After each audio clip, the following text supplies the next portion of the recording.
Family Feud. Napapanood niyo ba to?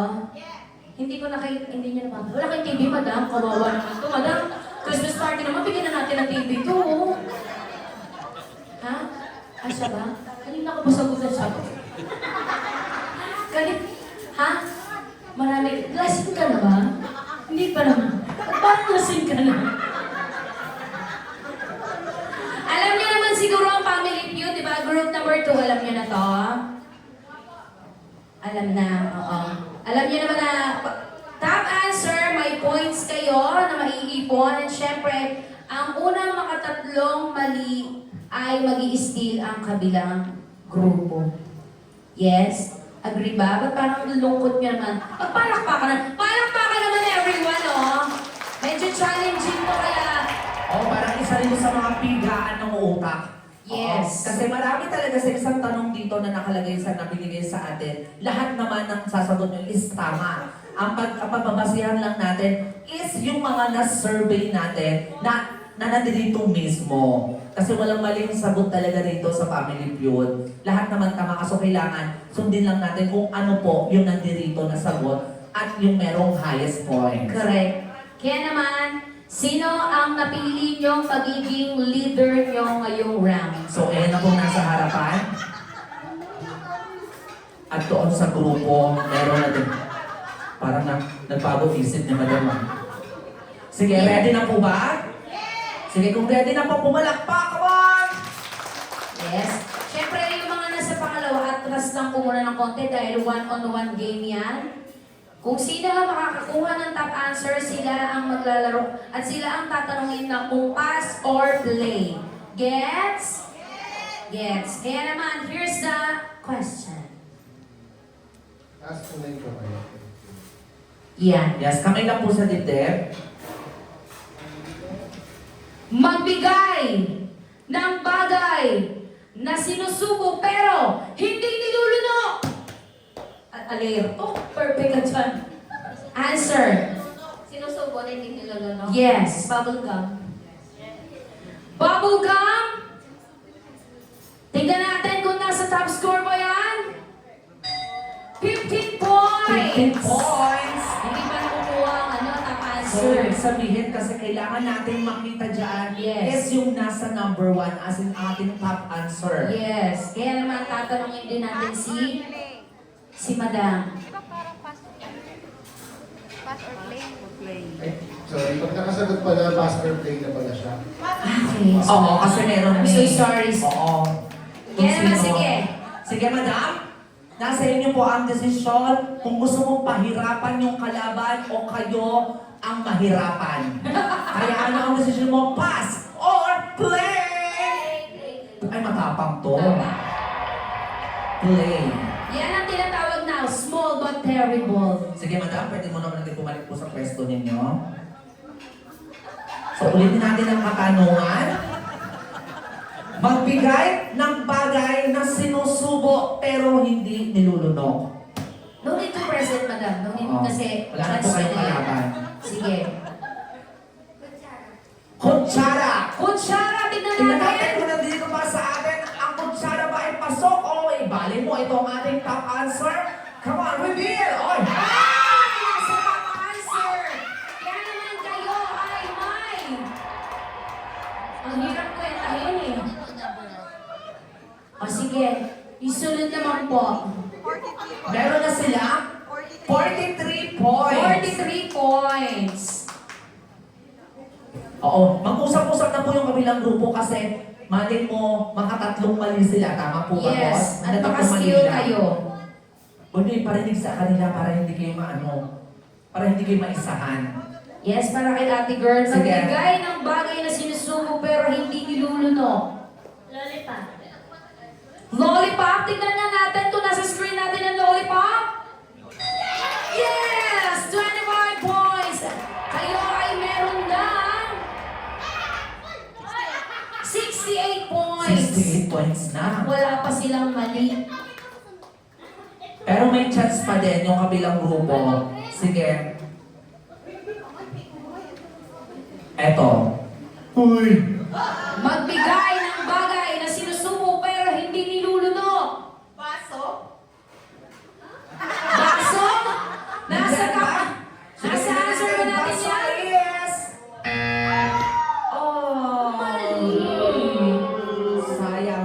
lang kayong dalawang chance na magkamali. Yes. Pagkatapos nun, pwedeng mag-steal ang katunggalin yung grupo.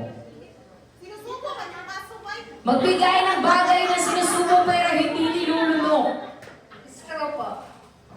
Straw, tignan natin kung nasa screen natin ang straw. Isa na Aray lang ko. mali. Kayo na ang pwedeng magwagi sa ating first round. So last chance na mali na lang to. Yes. Magbigay ng bagay na sinusubo pero hindi nilulunok. Tinidor. Tinidor! Tignan natin nga kung lalabas sa screen. Kaya naman may chance to mag-steal.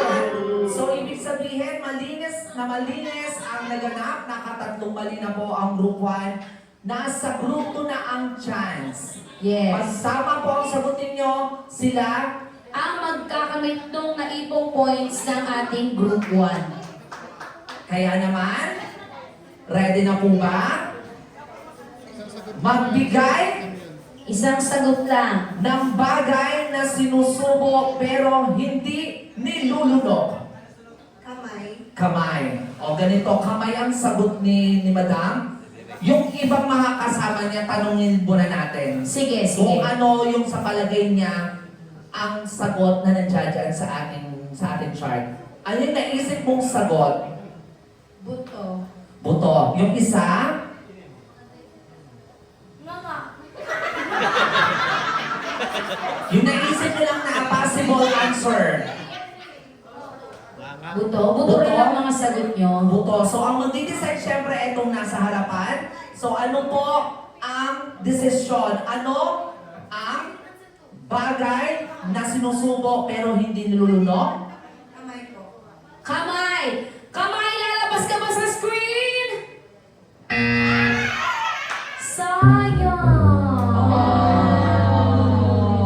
Sayang! So ibig sabihin, Kanila yung points. dito na yung Sa points. inyo pa rin yung Automatically, points. dito na yung points. Pero syempre, tignan natin kung ano talaga ang mga answer na sa Isang ating mga... tapasyon natin sa kutsara, lollipop bubblegum, andyan din, syempre, para sa ating tama. Bote ng alak. alak. At ang ating pang-lima, Sigarilyo. o dapat ito karamihan, lagi yan yung nagtatap answer. Ballpen. Ballpen. Sino po nakaisip ng boto? Sino nagsabi ng boto? Nakakaloka kayo. But anyway, ang group 1 meron ng 63 points. 68 68 points. points. Ilang points po, sir, ang ano? 4 rounds. 4 rounds. 4 rounds. 4 rounds. Kailangan sa 4 rounds, makuha nila lahat. Pataasan. Pataasan. Kung sino Okay, yung pinakaharap apat lang ng to, score. ha? So, Sige, 4 rounds. Dito na tayo sa ating second round. mag-isip Ready? ulit kayo kung sino ang sasagot sa inyo. Ayan, sige po. Matapang ka ha. Tapang ka, ha? Sige. Ready na po. Sige, kamay po sa dibdib.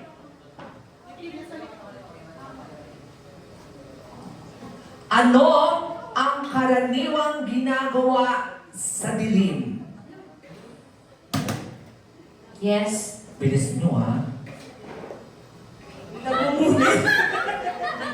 Ano po? Nagmumuni-muni. Nauna na naman ang group number 1 at ang kanilang sagot is nagmumuni-muni. Tingnan natin sa ating chart kung meron nga ba. Kaya naman group number 2, may chance kayo mag-steal. Ano ang karaniwang ginagawa sa dilim? Natutulog. Natutulog? Tutulog? Tignan na natin. Natutulog is Top answer!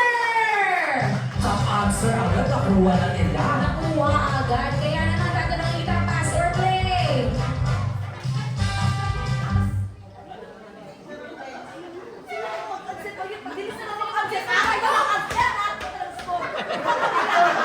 Kayo po ang mag-decide na nagaling ka po sa Miss Bitching. Pass! So meaning to say, nag-pass ang group number 2. So ang maglalaro at mag-iisip ng ibang mga kasagutan is ang group number Number 1. So group number 1, ready? Dito na po.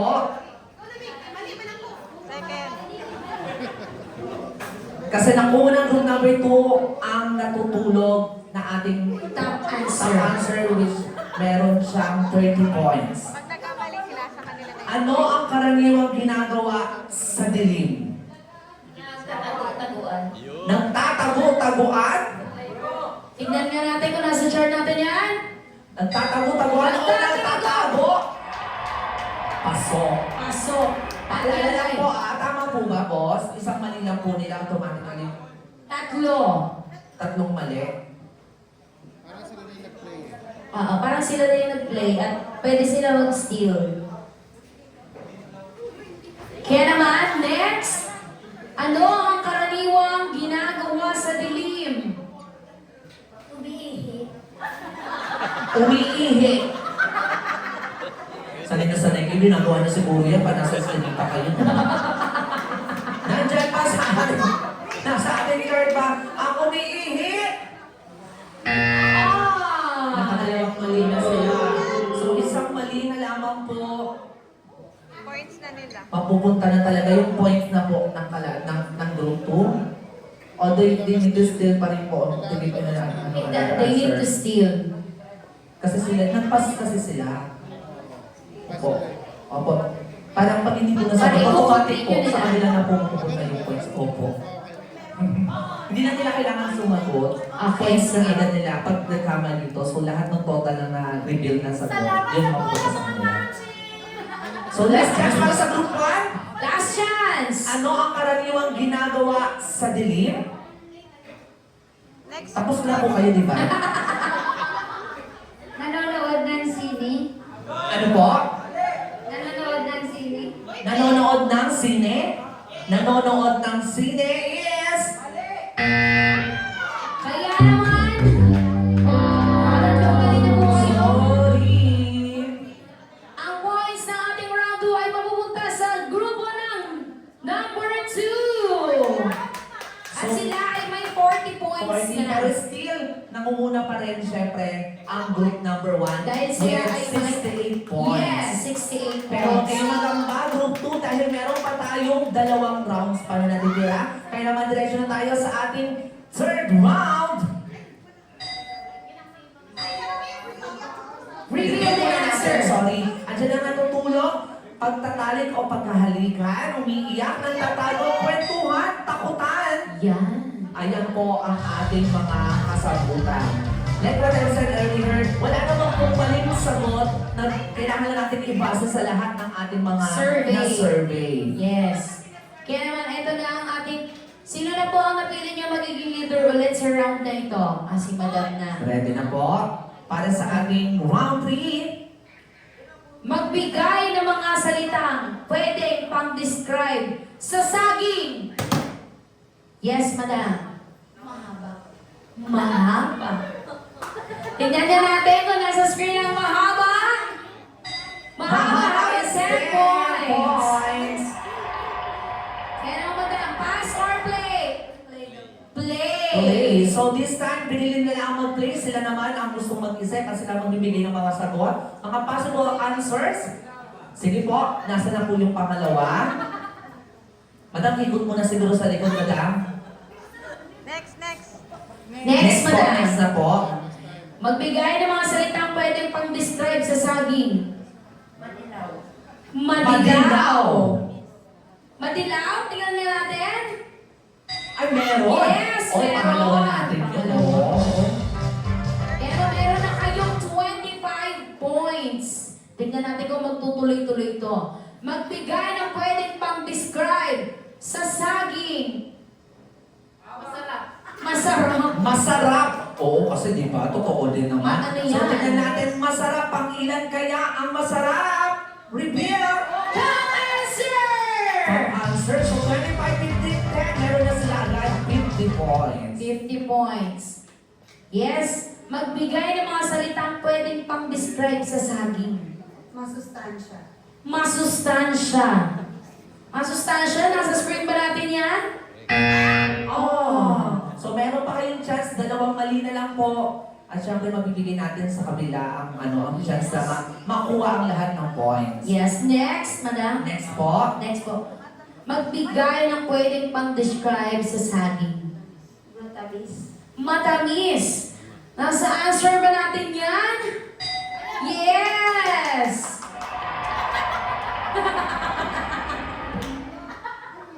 Magbigay ng pwedeng pang-describe sa saging. Malaki. Malaki. Sige nga, tingnan nga natin kung nandyan yung malaki na yan. Wala! So isang mali na lang po Sayang naman. Sige, try nyo pa. Baka makayanan pa. Sayang ang naipon ng points. Kaya na sige, Sayang. next member. Next, magbigay ng pwedeng pang-describe sa saging.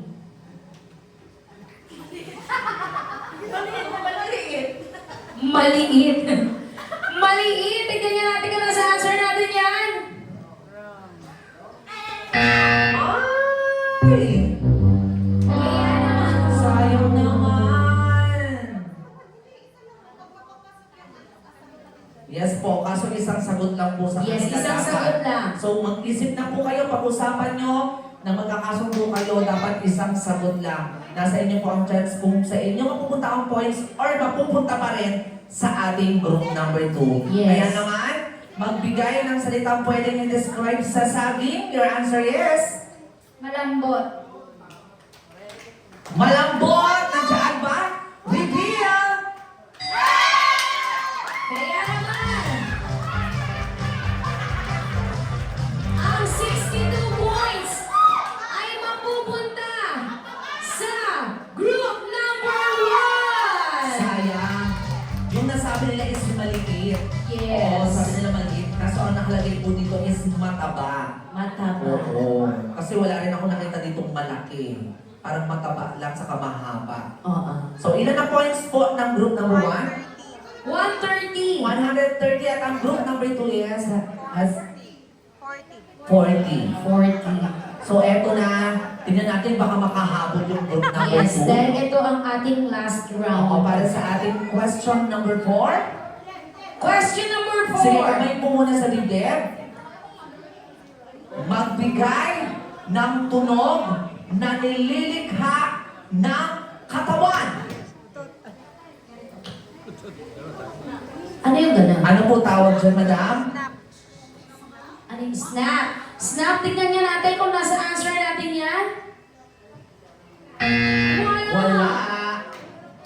So, meron po kayong chance na sumagot. Malay mo, nasa inyo na po ang tamang kasagutan para makumpleto na ang puntos na kailangan para kayo ang maglaro sa ating final round. Oh, may final round. Sige, ano po ang kasagutan? Magbigay ng tunog na nililikha ng katawan. Putol.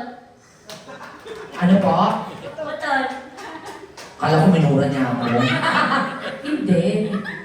Andiyan ba ang utot? Sige, utot! Reveal! 30 points. So, paano? Sila ang magpapatuloy.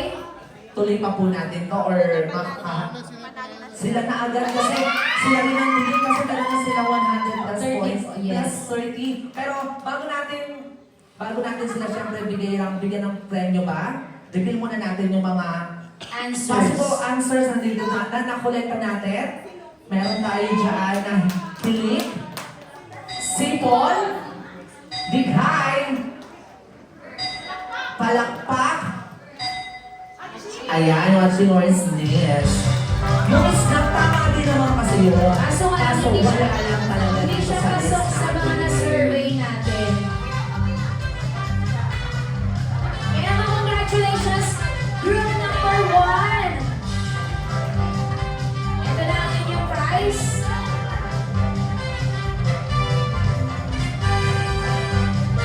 And thank you so much syempre sa group number 2. And congratulations group number 1.